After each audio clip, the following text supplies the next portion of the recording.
میرے بھائیوں، محرم کا مہینہ ہے۔ محرم کے مہینے میں حضرت عمر رضی اللہ تعالیٰ عنہ کی پہلی محرم پر جو شہادت واقع ہوئی کہ مدینے کے اندر ایک ہلچل مچ گئی، لوگ پریشانی کے عالم میں مبتلا ہو گئے۔ ایک ایسا المیہ تھا، ایک ایسا منظر تھا کہ لوگوں کے دماغ سوچنے پہ مجبور ہو گئے۔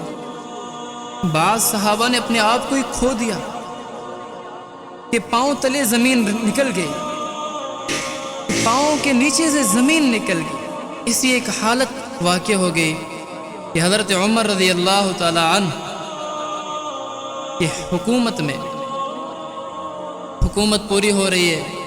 اب کچھ ایام چل رہے ہیں زندگی، اور زندگی میں شہادت اللہ کی طرف سے لکھی ہوئی تھی۔ تو حضرت عمر رضی اللہ تعالیٰ عنہ ممبر رسول میں آئے، نماز پڑھا رہے تھے۔ تو ایک رات پہلے ابو لؤلؤ مجوسی، یہ فارسی شخص تھا کہ وہ ممبر کے اندر آیا، اور ممبر کے اندر کوئی جگہ تھی چھپنے کی، وہاں آ کے چھپ گیا۔ تو صبح کی فجر کی نماز تھی غالباً۔ حضرت عمر رضی اللہ تعالیٰ عنہ مصلی پہ کھڑے ہوئے، نماز پڑھانے لگے۔ اللہ اکبر۔ تو اس نماز کے دوران ہی پہلی رکعت غالباً کہ وہ ابو لؤلؤ مجوسی نے آپ رضی اللہ تعالی عنہ کے آنتیں مبارکوں پہ حملہ کیا کہ آنتوں کو چیر ڈالا چاقو کے ساتھ۔ تو کچھ صحابہ بھی وہاں پہ سے غالباً آگے بڑھنے لگے۔ تو صحابہ رضوان اللہ اجمعین پہ نا وہ جان چھڑانے کے لیے آگے بڑھنے نہیں لگے، بلکہ صحابہ کی صفیں اتنی مضبوط تھی نماز کی کہ جب وہ ابو لؤلؤ مجوسی وہاں سے نکلنا چاہتا تھا تو صحابہ کی صف مضبوط ہونے کے بنا پر اس کو نکلنے میں دشواری ہو رہی تھی۔ تو حضرت عمر رضی اللہ تعالیٰ بے ہوش ہو کے گر پڑے۔ لیکن یہ وہ منظر تھا کہ جب ابو لؤلؤ مجوسی وہاں سے نکلنا چاہتا تھا تو صحابہ کی صفیں مضبوط ہونے کی بنا پر وہ نکل نہ سکا، تو وہ صحابہ پہ حملہ کر کے وہاں سے نکل گیا۔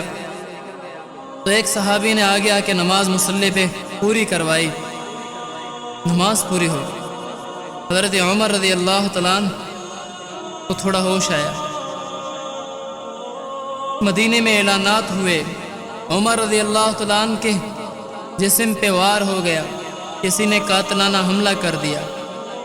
حضرت عمر رضی اللہ تعالیٰ عنہ اللہ اکبر کہ اعلان کر رہے ہیں کہ مجھے کس نے قتل کرنے کی کوشش کی۔ مدینے میں اعلان ہوا، مکہ مکرمہ میں اعلان ہوا، اعلانوں میں جواب ملا کہ کسی مسلمان کا ہاتھ آپ کے قتل میں موجود نہیں۔ تو جواب جملہ سنجیے کہ آگے والا جو جملہ تھا امیر المؤمنین حضرت عمر رضی اللہ تعالیٰ عنہ کے بارے میں، کہ حضرت عمر رضی اللہ تعالیٰ عنہ کہتے ہیں الحمدللہ بفضلہ تعالی، قیامت کا دن ہوگا، عمر کا ہاتھ ہوگا، مجوسی کا گریبان ہوگا، اللہ کو شکر ہے میرے ہاتھ کسی مسلمان کے گریبان میں نہ ہوں۔ شکر ادا ہو رہا ہے کہ مسلمان کا گریبان میرے ہاتھوں میں نہیں ہوگا۔ آج یہ المیہ ہے میرے دوستو کہ مسلمان کے ہاتھ مسلمان کے گریبانوں میں یہاں زندگی میں پڑے ہوئے ہیں۔ قتل کرنے والے مسلمان، مقتول بھی مسلمان، دھوکہ دینے والے مسلمان، دھوکہ کھانے والے مسلمان، دغا بازی کرنے والے مسلمان، دغا دینے والے مسلمان۔ یہ کیسا اسلام ہے؟ اس اسلام کو تو میرے نبی صلی اللہ علیہ وسلم نے پیش کبھی کیا ہی نہ تھا کہ تم آپس کی جنگوں میں مر جاؤ گے، اسلام مٹ جائے گا اگر یہ جنگیں شروع کی۔ اس اختلافات کو ختم کرنا ہوگا۔ میرے بھائیوں، جو جس مسلک سے تعلق رکھتا ہے، صحابہ کی عظمت سب کے دلوں میں، اور حضرت عمر رضی اللہ تعالیٰ عنہ اپنے بیٹے عبداللہ بن عمر غالباً رضی اللہ تعالیٰ عنہ ان کے پتھر مبارک پہ نا انہوں نے اپنا سر رکھا، تو بیٹا باپ کو دیکھ کے رو رہا ہے کہ اللہ اکبر، میرے باپ آج دنیا سے رخصت ہونے والے ہیں۔ تو باپ نصیحت کر رہا ہے اور کہنے لگے کہ آپ جائیے امی عائشہ کے پاس، ان سے کہیے کہ عمر آپ سے عرض کر رہا ہے کہ اگر آپ کی اجازت ہو تو میں اللہ کے نبی صلی اللہ علیہ وسلم کے ساتھ دفن ہونا چاہتا ہوں، کیا آپ کی اجازت ہے؟ ہے تو امی عائشہ رضی اللہ تعالی عنہ فرماتی ہیں کہ عمر کے لیے میرے در کی چوکھٹ کھلی ہوئی، عمر میرے گھر کے اندر آ جائے۔ تو یہ وہ منظر تھا کہ جب عمر رضی اللہ تعالی عنہ سوئے ہوئے تھے، آنتیں کٹی ہوئی تھی، تو عمر رضی اللہ تعالی عنہ پانی جو پیا عمر رضی اللہ تعالی عنہ نے، تو میرے دوستو پانی آنتوں سے باہر نکل آیا۔ کیا کیفیت تھی کہ کچھ ہضم نہیں ہو رہا، اور رضا الہی کے نشانات اوپر سے نظر آ رہے ہیں کہ بس آج یا کل، آج یا کل۔ غالباً یہ 3 دن تک حضرت عمر رضی اللہ تعالیٰ عنہ زندہ رہے، اس کے بعد انتقال ہوا۔ انتقال کے بعد حضرت عمر رضی اللہ تعالیٰ عنہ کو منتقل کرنے لگے، تدفین کے لیے لے جانے لگے۔ تو آگے امی عائشہ رضی اللہ تعالیٰ عنہ کا حجرہ مبارک تھا۔ سبحان اللہ کہ جب دروازے کے قریب کیا نا، اس حجرہ مبارک کے قریب کیا، تو حجرے کا دروازہ عمر رضی اللہ تعالیٰ عنہ کے خود بخود کھل گیا۔ اندر سے دونوں یار عمر کے انتظار میں تھے۔ اللہ اکبر۔